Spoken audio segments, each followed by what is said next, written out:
Monseñor Romero dice que cuando llegó a Santiago de María conoció la miseria. En los tiempos de Romero, el 70% de la población salvadoreña era población campesina.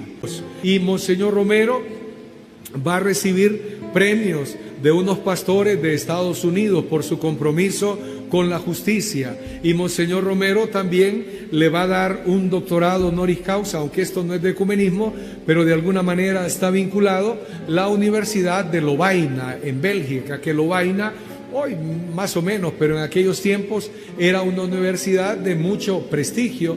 Y como sabrán también, Monseñor Romero estuvo postulado para el Premio Nobel de la Paz, pero en aquel momento ganó Santa Teresa de Calcuta y él está feliz con ella allá en el cielo. Si tú no amas a Romero, pobrecito tú, pero tus hijos y tus nietos lo van a amar como tú no lo has querido amar. Así que más te conviene que lo comiences a amar desde ahora, porque Romero es nuestro santo, es el orgullo de los salvadoreños. Pues la razón siempre creo que le hemos señalado es la injusticia social. El aferramiento a mantener privilegios que ya no se pueden mantener porque el pueblo está muy concientizado. Y en nombre de este sufrido pueblo, cuyos lamentos suben hasta el cielo cada día más tumultuosos, les suplico, les ruego, les ordeno en nombre de Dios, cese la represión. Lástima tener unos medios de comunicación tan vendidos a las condiciones. Es lástima no poder confiar en la noticia del periódico o de la televisión o de la radio, porque todo está comprado, está amañado y no se dice la verdad. Santiago de María, Monseñor Romero, va a tener una relativa buena relación con el clero. Le ayudó mucho el obispo anterior que estaba, en el sentido que el obispo anterior que estaba en Santiago de María, Castro Ramírez, cuenta la historia que era un obispo de escritorio y un obispo distante. Y llega Monseñor Romero sencillo, todo campechano, y se ganó muy bien a la gente. Tuvo algunos conflictos con los terratenientes de aquel tiempo. En junio del 75 la Guardia mató 5 civiles en 3 calles, y Monseñor Romero le va a protestar al presidente Arturo Armando Molina, coronel, y le pide una carta para que esclarezca aquellos hechos. Molina, pues ahí se la lleva más o menos en la situación, pero hubo muchos problemas en Santiago de María, y Monseñor Romero dice que cuando llegó a Santiago de María conoció la miseria. El 3 de febrero, en Santiago de María va a estar poquito, casi 3 años de obispo, no estuvo ni los 3, porque el 3 de febrero de 1977, Monseñor Romero es nombrado arzobispo de San Salvador. Monseñor Romero es en el 77 y va a ser solamente 3 años arzobispo de San Salvador. Como estamos hablando de legado y de la vida y de todo, ¿qué le tocó a Monseñor Romero enfrentar aquí en San Salvador? Primero, los cambios del Concilio Vaticano II, porque el concilio hacía 10 un poquito más años que habían pasado. Por otro lado, habían cosas que a la gente le sonaban extrañas, y era la doctrina social de la Iglesia. Y Monseñor Romero hablaba de la doctrina social de la Iglesia, que era doctrina del Vaticano. Y alguna gente aquí en El Salvador no le gustaba lo que Romero predicaba, porque ¿de qué habla la doctrina social de la Iglesia? Que hay que pagar derechos, salarios justos, que los trabajadores tienen sus deberes, pero que tienen sus derechos también, y eso a mucha gente le sonaba, como dicen, a cuerno. Entonces no le gustaban esos temas, pero Monseñor va a predicar sobre la doctrina social de la Iglesia. Por otro lado, Romero le va a tocar también incidir para que en San Salvador o en todo el país se dé a conocer también los documentos del episcopado latinoamericano. Cuando se da el Concilio Vaticano II, resulta que los obispos latinoamericanos deciden unirse para llevar adelante la evangelización y los cambios del Concilio Vaticano II. ¿Y de qué hablaba eso? De lo que se habla hoy, y todo el mundo habla, y de Francisco, que hay que prestarle atención a los pobres, que hay que favorecer a los excluidos, que hay que ir a las periferias existenciales, pero en aquel tiempo, como les dije hace un rato, todo eso sonaba a comunismo. Y todo el que hablaba de salarios justos, ese es un comunista. Y el que hablaba que había que respetar los derechos humanos, comunista. Hoy todo el mundo habla de eso, pero en aquel tiempo las visiones que teníamos eran muy cerradas. Entonces Romero va a promover la Asamblea de Río, el documento de Medellín, y él va a ser invitado también a asistir a la conferencia de Puebla, y que cada conferencia saca su documento, a lo mejor han leído. Y por otro lado estaba la Guerra Fría en su decadencia, pero con fuertes incidencias en nuestro país. Por un lado estaba Estados Unidos y por otro lado, como saben, estaba Rusia. Y como bien dijo este gran obispo que tuvimos, o arzobispo, Monseñor Arturo Rivera y Damas, las grandes potencias nos daban las armas y nosotros poníamos los muertos.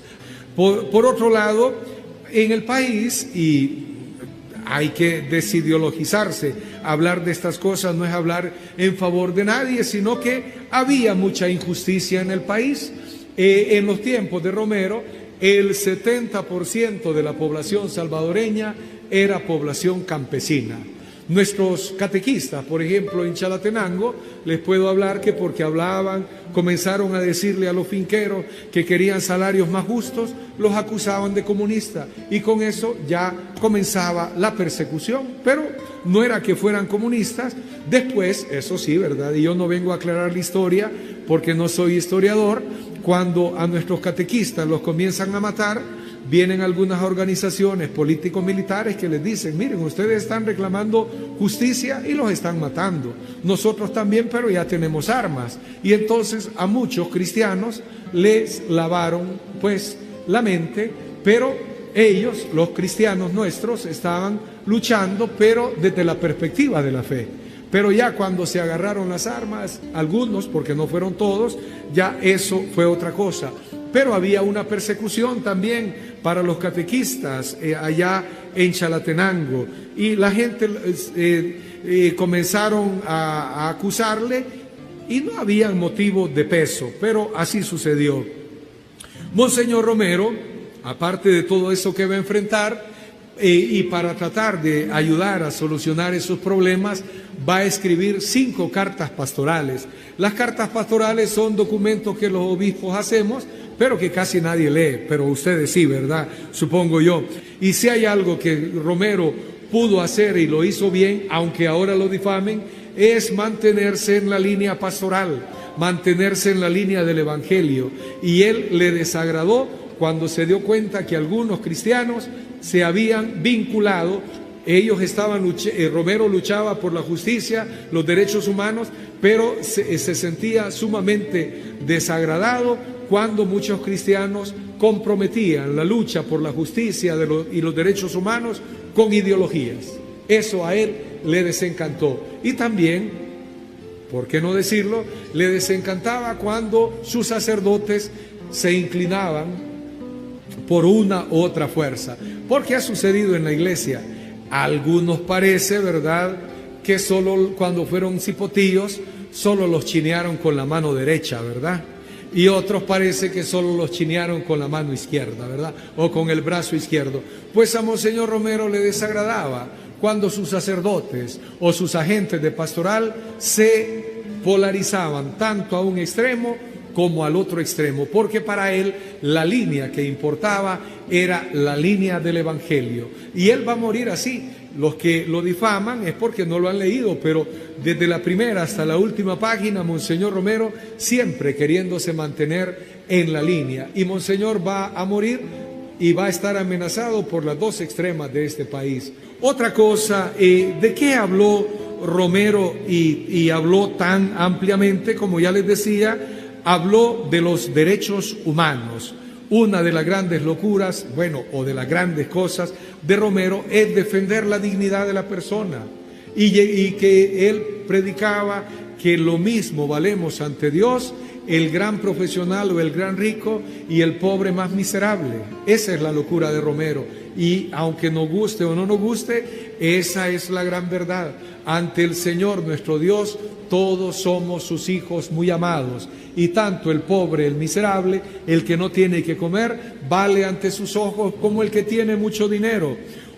Pero él siempre, cuando hacía estos anuncios de los derechos humanos, él siempre hablaba desde la perspectiva del Evangelio, desde la perspectiva que era la perspectiva pastoral. Y temas polémicos que yo sé que así los miran algunos. Monseñor Romero, es cierto, la penúltima homilía del 23 de marzo del 80, que todos nos recordamos y le hemos oído tantas veces, en donde él llama a los hombres de uniforme: les suplico, les ordeno, les ruego, cese la represión.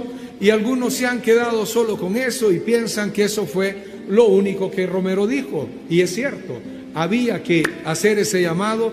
Hay tiempo todavía. Hoy voy a cosas más espirituales de Romero. Eso es en cuanto a la problemática social. ¿Qué hay? Porque sé que les interesa, del hombre espiritual Romero. Primero decir que Romero era un hombre de oración y que Romero no se despachaba la oración así por así, sino que él vivía una profunda relación con Dios. Lo que Romero predicaba no es que él era un agitador social y se le venía. Él, cuentan los que vivieron con él, que los sábados, a veces desde las 10 de la noche hasta la misa del siguiente día en la catedral, pasaba en oración. Monseñor era una persona de vida sacramental también, y por eso se le hace santo. Monseñor era un hombre que habitualmente se confesaba con bastante frecuencia. De hecho, el mismo día que lo martirizan, Romero se va a confesar, como recordarán. Por otro lado, Monseñor era el hombre de la Eucaristía. Monseñor Romero amaba profundamente la Eucaristía, y las carmelitas misioneras de Santa Teresa que están por aquí saben que todos los primeros jueves de mes que Monseñor Romero estaba en el país, él dirigía la hora santa en el Hospitalito El Carmen. Se preocupaba mucho por los retiros espirituales, sacerdotales, siempre estaba leyendo, y parte de la biblioteca que él tenía está ahí en el museo, ahí donde las carmelitas de Santa Teresa. Era un hombre que meditaba mucho la palabra de Dios.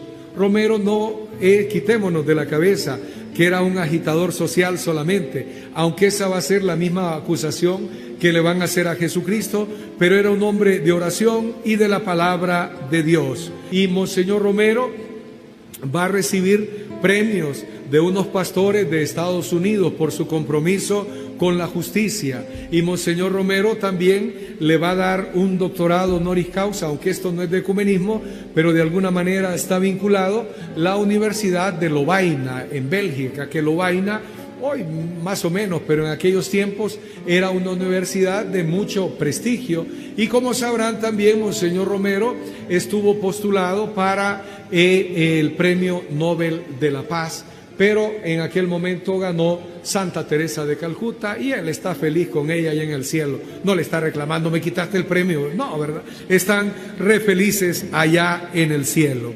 Y termino diciendo también otras cosas. Perdonen, nunca sé terminar porque se me viene una y otra idea, y es la siguiente: que en los libros bíblicos, cuando hay un profeta, o cuando en el pueblo de Israel existe un profeta, la generación que nunca termina de tragar al profeta es la generación en la que él vivió. Y Jesús mismo lo dice: nadie es profeta en su tierra. En estos días lo hemos escuchado, y que uno no es sino perseguido en su propia raza. Así ha sucedido desgraciadamente con algunos para Romero.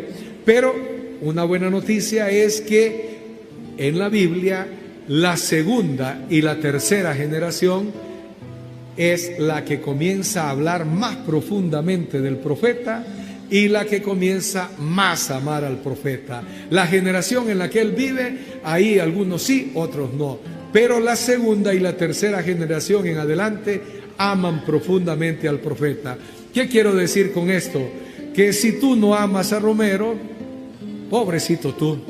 pero tus hijos y tus nietos lo van a amar como tú no lo has querido amar. Así que más te conviene que lo comiences a amar desde ahora, porque Romero es nuestro santo, es el orgullo de los salvadoreños. Cuando nosotros en El Salvador habíamos tenido una canonización y cuando un salvadoreño humilde había estado a la altura de una canonización con el gran papa que es Pablo VI. Imagínense ustedes, no lean a Romero con los ojos que los políticos les han dado, ni de los de derecha ni de los de izquierda. Ustedes léanlo a él, porque cada uno de los dos de las dos corrientes fuertes a nivel político que hay en el país tienen sus intereses al respecto. Nosotros como cristianos leámoslo a él, no dejemos que otros piensen por nosotros. Y colorín colorado, hasta aquí hemos llegado.